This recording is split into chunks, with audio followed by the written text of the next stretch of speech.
Não tenha inveja de quem é violento, nem adote nenhum dos seus procedimentos, pois o Senhor detesta o perverso, mas o justo é seu grande amigo. Não imite o mal de ninguém, não é? Imite Jesus Cristo. Provérbios 3, versos 31 e 32. Este é o programa Reavivados por Sua Palavra, aqui da TV Novo Tempo. Imenso prazer poder estar com você e desfrutar desses momentos aqui estudando a Palavra de Deus todos os dias, um novo capítulo. Queremos agradecer a você que está conosco pela TV, 6 da manhã, às 3 da manhã na repetição. É um privilégio grande podermos ter você todas as manhãzinhas aí, madrugadas conosco. Também ao pessoal do YouTube, nós temos um grupo muito grande, mais de 310 mil pessoas ali. Eu acho que a gente já está passando esse número. Que coisa boa ter muita gente estudando a palavra. É isso que nós queremos, é isso que nós precisamos. Não é? Vai lá, se inscreva no canal se você ainda não está inscrita, e dê o seu like, também clique no sininho para que você possa receber as novidades, mas não deixe de se inscrever e compartilhar o programa para os seus amigos. Tem gente aí que tem listas de 100, 200 nomes e todos os dias envia o programa, que bom. E quando eu deixo de enviar para essas pessoas, que eu envio para algumas pessoas, elas já reclamam, né? Mas você pode tirar diretamente do nosso canal Reavivados por Sua Palavra NT. Um abraço aqui para o Gerson Borges. Olha que beleza, hein? Mas a vereda do justo é como a luz da aurora, que vai brilhando mais e mais até esse dia perfeito. João 3, que beleza, né? Esse verso. Gerson, obrigado por este verso. A Junilda, a paz do Senhor, estou com o propósito de estudar a Bíblia, encontrei esse estudo, olha, e estou acompanhando e aprendendo muito. Deus abençoe, Deus abençoe. Que coisa boa. Tereza Cristina também. Aqui temos o Michele Santos, de Belmonte, Bahia. Um grande abraço, a Bahia sempre presente aqui, que maravilha. Também queremos mandar um abraço para você que assiste, né, o NT Play, tem vários conteúdos ali. Você que é Anjo da Esperança, o nosso abraço também muito forte, pelo que você tem representado para a Novo Tempo e para as pessoas que conhecem o Evangelho através da pregação da Novo Tempo, pelo rádio, pela TV, pelas mídias sociais, pelos cursos bíblicos também. Aqui temos um número para você saber um pouco mais como se tornar um anjo da esperança. E falando em estudos, temos aqui esse belo estudo que eu mostro aqui todos os programas Ensino de Jesus, 18 lições, o que Jesus disse sobre uma porção de coisas, profetas, batismo, igreja. E você, ao terminar o curso, preencha aqui no final este questionário, nome e endereço, manda pra gente e nós vamos enviar um DVD lindíssimo dos ensinos de Jesus. Estamos indo para o capítulo 3 hoje, o capítulo 3 que então começa agora uma nova fase dos 6 capítulos, os 2 primeiros. Paulo fala de relações pessoais em relação à situação que estava vivendo o povo da Galácia. Agora, capítulo 3 e 4, ele vai falar sobre as doutrinas, ou a doutrina da graça, da salvação pela fé em Cristo Jesus, e nos últimos capítulos ele vai partir para a parte prática, né? A praticidade do Evangelho, capítulo 5 e 6. Logo após o intervalo, a gente vai voltar para estudarmos o capítulo 3. Não saia daí.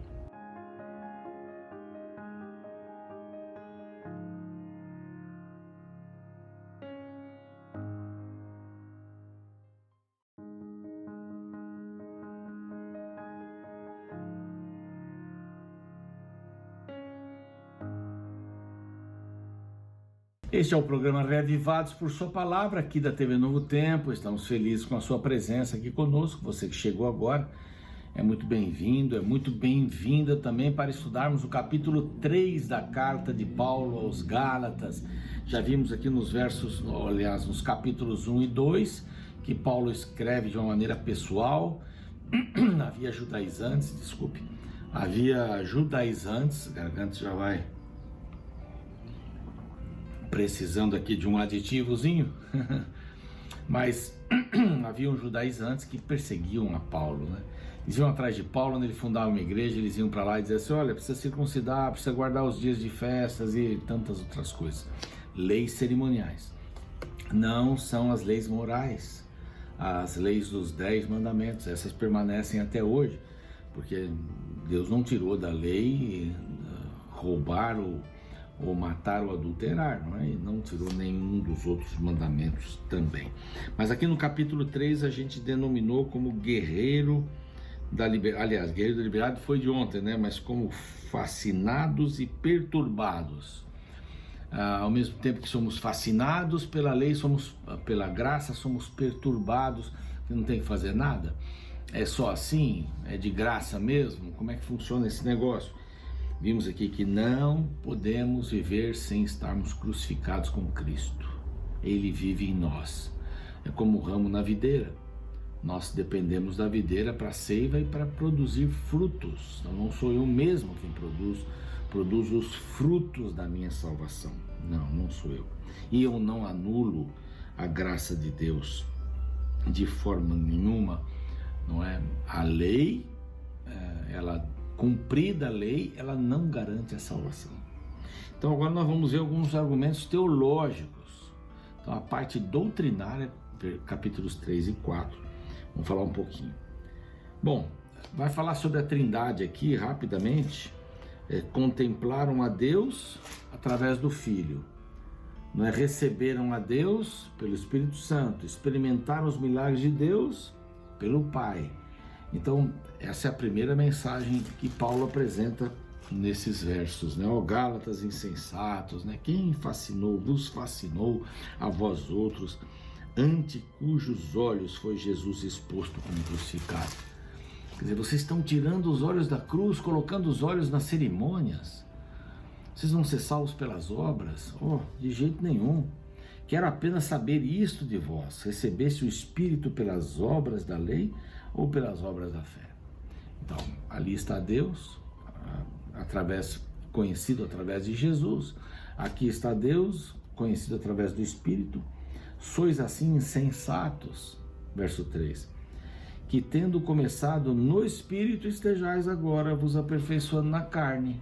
Olha só, vocês estavam no Espírito, estavam vivendo a vida espiritual, estavam dependendo de Cristo, estavam vivendo nele, e agora vocês estão vivendo na carne. Vocês estão buscando a salvação pelas obras.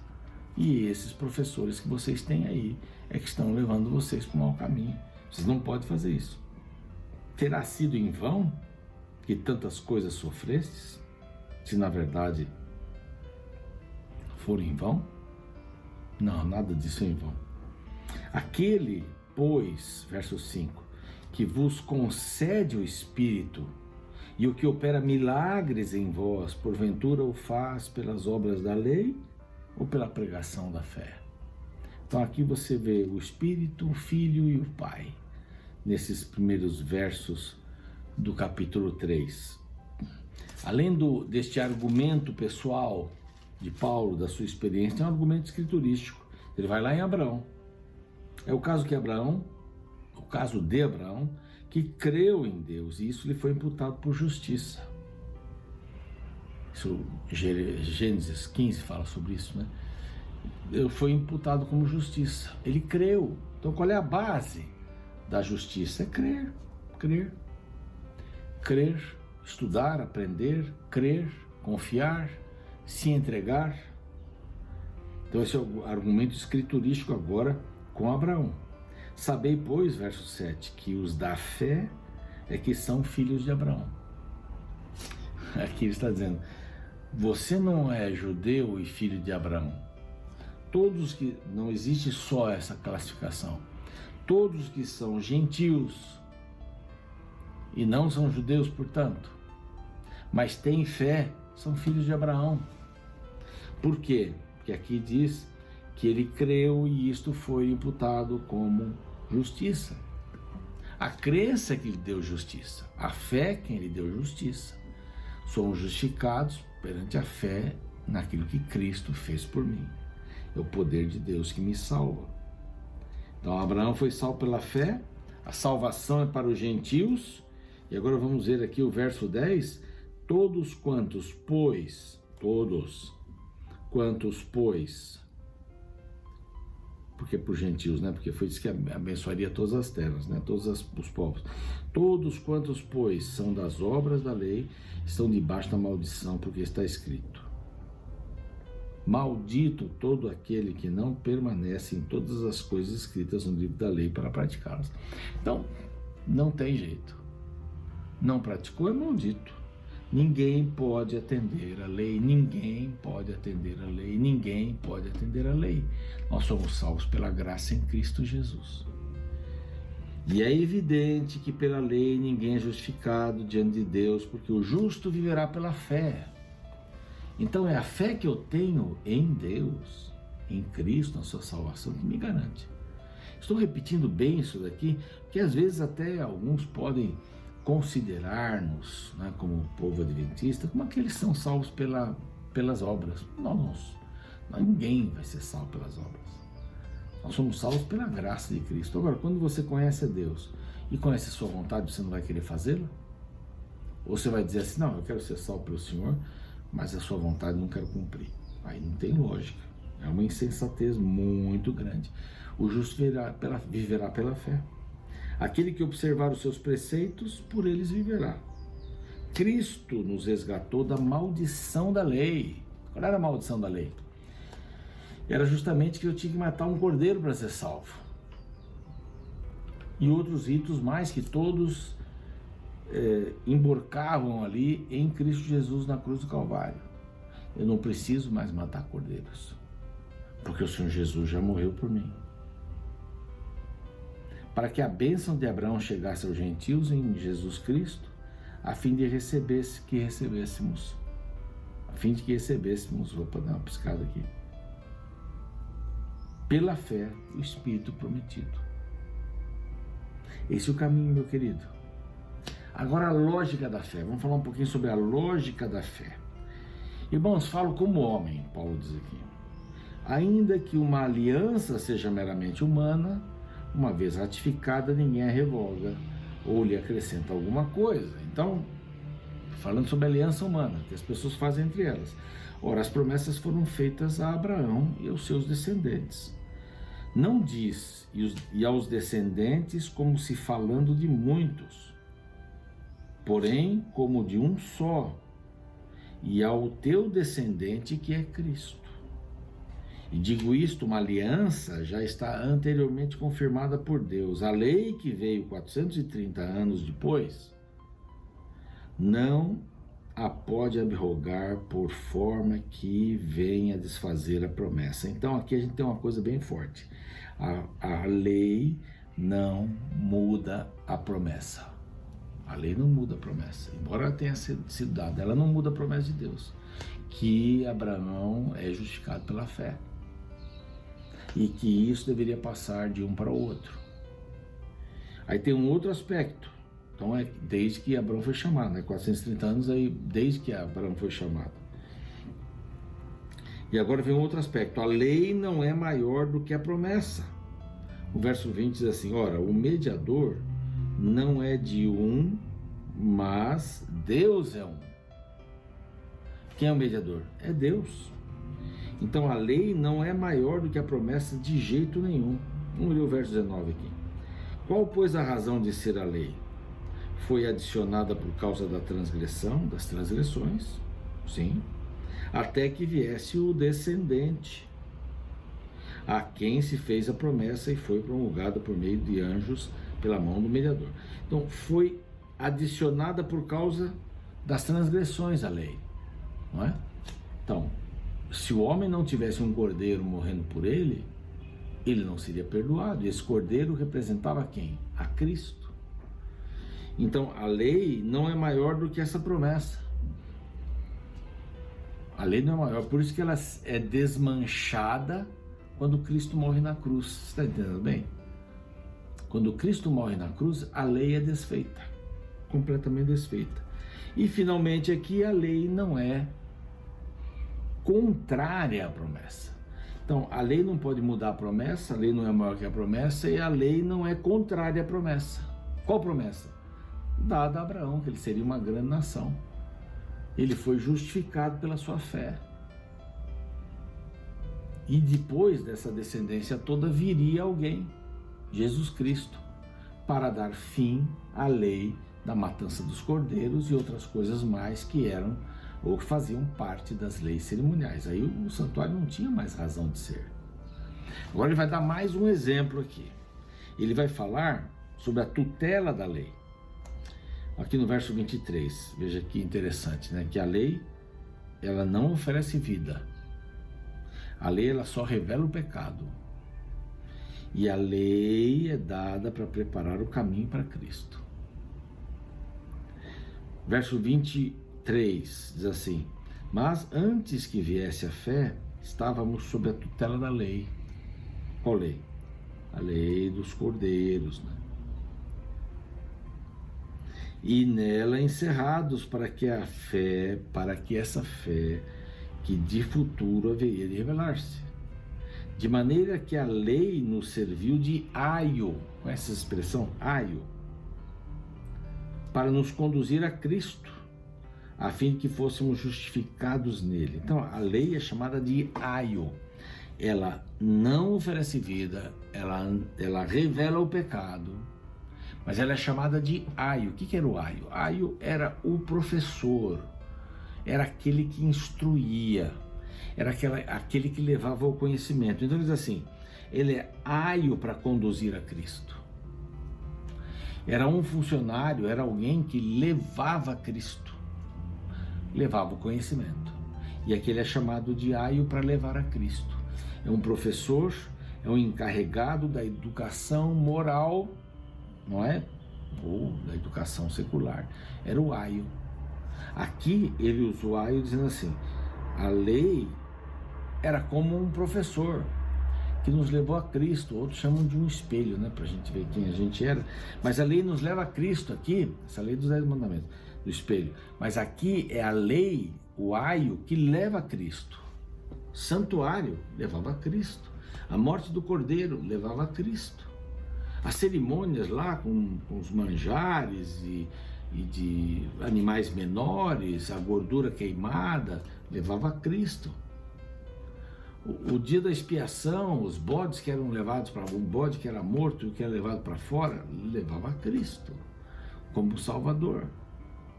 Então, você entende que a lei é apenas, ela só leva a Cristo. Que é a lei, não dos 10 mandamentos, é a lei cerimonial.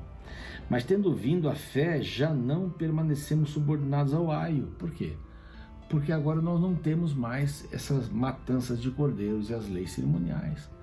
Nós não estamos mais dependendo do aio. Nós vamos a Cristo. A lei não pode fazer o que a promessa faz. A lei só pode levar até a promessa, mas não faz o que a promessa faz. Porque todos quantos fostes batizados em Cristo, de Cristo vos revestistes. Desarte, essa palavra é bem complicada, né? Não pode haver judeu, nem grego, nem escravo, liberto, homem, mulher, porque todos vós sois um em Cristo. E se sois de Cristo, também sois descendentes de Abraão e herdeiros da segunda promessa. Aqui está dizendo bem claro, o reino de Deus é inclusivo para todas as pessoas que querem. Mas elas não precisam mais ficar no tempo de trás, né? No tempo passado, em que as leis cerimoniais eram cumpridas e eram exigidas. Hoje elas não são mais. Hoje nós vamos direto a Cristo. Não temos mais este aio, nós temos a palavra de Cristo para nos levar a Ele. Não temos mais essa lei que apontava para a cruz, que era a sombra da cruz. Qualquer dúvida você me escreve. Tá bem? A gente vai esclarecendo aí devagarinho. Mas agora a gente entra no capítulo 4, vamos entrar amanhã. Tem mais 3 abordagens sobre o legalismo para encerrar esse bloquinho doutrinário, 3 e 4. Vamos orar? Pai querido, a tua bênção esteja sobre nós. Queremos estar debaixo da cruz do Calvário, não da lei. Queremos estar debaixo da salvação em Cristo Jesus. Em nome dele, amém. Eu fico por aqui, o programa continua. Vejo você amanhã no capítulo 4. No capítulo 3 de Gálatas, Paulo começa com uma forte acusação. Ó Gálatas insensatos! Quem vos fascinou a vós outros, ante cujos olhos foi Jesus Cristo exposto como crucificado? A palavra fascínio, no grego, significa enfeitiçar. Para Paulo, um grupo de cristãos de Gálata estava como que enfeitiçado por um tipo de ensino prejudicial. O teor deste ensino é apresentado a partir do verso 2. Quero apenas saber isto de vós: recebestes o Espírito pela obra da lei ou pela pregação da fé? Sois assim insensatos que, tendo começado no Espírito, estejais agora vos aperfeiçoando na carne. A questão estava na briga entre salvação pela fé ou salvação pelas obras. A definição de cada uma destas posturas teológicas é simples. A salvação pelas obras ensina que nosso bom comportamento determina a nossa salvação diante de Deus. Salvação pela fé ensina que somente a fé na graça de Cristo é que pode garantir a salvação do homem. Ambas são opostas, não tem como acreditar nas duas. Ou se atribui a salvação aos méritos humanos ou ao mérito de Cristo. E sabe, ainda hoje este debate existe. Talvez a razão para isto é que a graça nos assusta. Quando alguém nos oferece algo de graça, geralmente estranhamos. Somos treinados em nossa cultura capitalista a receber pelos nossos esforços. Porém, a salvação vai na contramão da filosofia contemporânea de meritocracia. Segundo a Bíblia, a cruz foi uma troca ilógica para os padrões humanos. Nela, Cristo recebeu o que não merecia para nos dar o que nós não merecemos. Assim, à luz da cruz do Calvário, a salvação é unicamente pela fé nos méritos de Cristo. Mas e a obediência? Você pode me perguntar. Quer dizer que não precisamos mais obedecer? A resposta é sim e não. Primeiramente, não obedecemos para alcançar a salvação oferecida por Deus. Ela é dada de graça a todo pecador que pela fé aceite a justiça de Cristo. Porém, obedecemos sim pela gratidão que já foi feita por nós. Entendeu? Uma é a causa e a outra a consequência.